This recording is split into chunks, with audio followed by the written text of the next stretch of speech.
Okay, soccer fans, welcome back to the last segment for our first episode of our preseason team previews. We're going to wrap up with Real Salt Lake and then just cover a few quick headlines that we have seen from around the MLS this past week. But to get back to Real Salt Lake, they had a lot of movement in this offseason. They had 12 players come in and 13 players go out, either declining options, retirement, loans. Notably, players on the way in, goalkeeper David Ochoa, who's a homegrown, forward Julian Vasquez, another homegrown, midfielder Luis Arriaga, homegrown. They've got two other homegrowns. They brought in Kellen Rowe from Sporting Kansas City. They picked up a couple guys from the USL side, but the one name that I want to mention is they picked up defender Alvin Jones, who you may remember played for that Trinidad and Tobago team who knocked the United States out of the 2018 World Cup qualifying. So Alvin Jones is now a defender for Real Salt Lake. So fans, boo him or cheer him as you feel the need to during those games. Now, Mike, you're flipping your hat around here. I'm sorry, I just had to bring it up when I saw it on there. Boom! You had some mighty big gesticulations. Oh man. Yeah, no, definitely. That's a tough one to swallow. A guy who, who does that is getting his paycheck from MLS. That hurts. Yeah. But the players on the way out, again, we got names like Connor Sparrow, Sean Barry, David Horst, Taylor P, DeMar Phillips, Jose Hernandez, Sonny, Ricky Lopez. Like these are all guys, and Luis Silva, who had their options declined. But Connor Sparrow, as luck would have it for him, just got picked up by the Chicago Fire, who are definitely in need of some depth at goalkeeper. So his career will continue here in Chicago, at least what's left of his career, or what will be of his career. I really don't know if he's on the. I think he's a young goalkeeper, so maybe we'll see him a lot more in the future. But again, some of the other big players. Tony Beltran, one of their defenders, decided to retire, and Danilo Acosta has been loaned out to Orlando City. So one of the more common names for Real Salt Lake over the last couple of years, one of the big playoff guys for them. He is now with the Lions over at Orlando City. So those are kind of the names to keep in mind. I'm really excited to see Kellen Rowe and see what he can do coming over from Sporting Kansas City, still in the Western Conference. But we'll see what he can bring to RSL. So, Mike, talk to us about their designated players.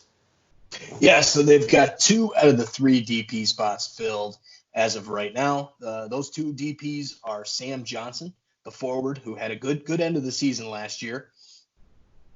As well, we've got Albert Rusnak, from the midfielder from Slovakia. This guy, he is probably the best player on that team. A great player. Has scored a good amount of goals, kind of hitting his stride here in MLS to really becoming a top-notch player in the league. Absolutely. That third spot, what are they going to do? Are they going to sign somebody here before the season? It's RSL, kind of one of the lower budget type clubs. Are they going to flash some cash? Or are they not? That's kind of the question out there.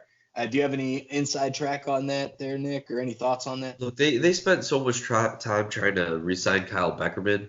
I don't think that we're going to see them fill that third DP slot unless they are in contention come the summer transfer. If they are in the top half of the table or, close to finishing top half of the table, maybe they go for it. Maybe they sign that big name and use that as kind of a springboard for the playoff push. To secure the high seed and hopefully make a run at the Cup. Otherwise, I just don't see them bringing in a big-name DP at this point in the offseason. They do have a couple of really good youngsters that could have some breakout seasons. So if these young guys end up contributing to the team, all the more reason not to spend your money on another DP. I want to point out Milan Iloski. He's a forward. He spent 3 years at UCLA, which is one of the biggest college soccer programs in the country. So he checks that box for me. He scored all sorts of goals I don't know what kind of accolades that he earned at UCLA, but a top goal scorer at UCLA, I think he's going to translate pretty well to the MLS. He's just got to get acclimated to that game speed and some of the other nuances of the game, that Joe Falla mentioned in our interview last week. So I expect if he can really break out, if you could get consistent play from the other DPs, yeah, maybe you don't go ahead and sign a third DP at this point. Now, you wanted to talk about Michael Chang as a potential breakout youngster as well. Yeah, I think that's a guy who has definitely put up those types of numbers in the USL can can probably get it done in MLS as well, and maybe not to the same level, but I think you could see big things out of it. Yeah, the all-time assist leader in the USL probably is going to have a few more points here in MLS. As far as my starting 11 on this one, I mean, who knows but the coach at this point? There's been a lot of turnover on the roster, as we noted. Beckerman just re-signed, so I put together the starting lineup yesterday, and Beckerman re-signed with the team today. So I don't know if that means he's going to be in the lineup or if he's going to be more of that glorified super sub kind of guy that comes in. But Beckerman, he'll be in the lineup. Yeah, so this was the pre-Beckerman signing lineup. He'll probably slip in there for Everton Luis that I have. But just some trivia here. I think Beckerman is the all-time MLS leader in games played for field players.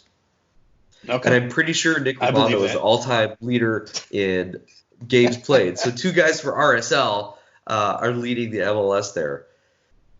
But anyway, back to my projected starting 11. In goal, I've got McMath, and then the defensive line of Glad, Jones, Herrera, and Silva. Midfield of Beasler, Krylak, Rusnak, and Everton Luis / Kyle Beckerman. And up front, Corey Baird and Jefferson Savarino as kind of the two-headed strike monster up there. They're going to need a lot of offense on this team in order to offset the turnover on the back line and the loss of Nick Romano in goal. So a surprise there, Nick. You don't have the designated player, Sam Johnson, listed in your projected starting 11. That's is there a reason for that? So I don't know how. I didn't follow RSL very closely last year. I'll be honest about that. But I know Baird and Savarino are their two names, and maybe Baird slips back into a more midfield spot. I don't know much about Sam Jones. Let me see if I can pull up an article on him right now. And just kind of see what his stats were last season. But I know he's a speed guy. I know he's definitely got speed, so he could come off the bench.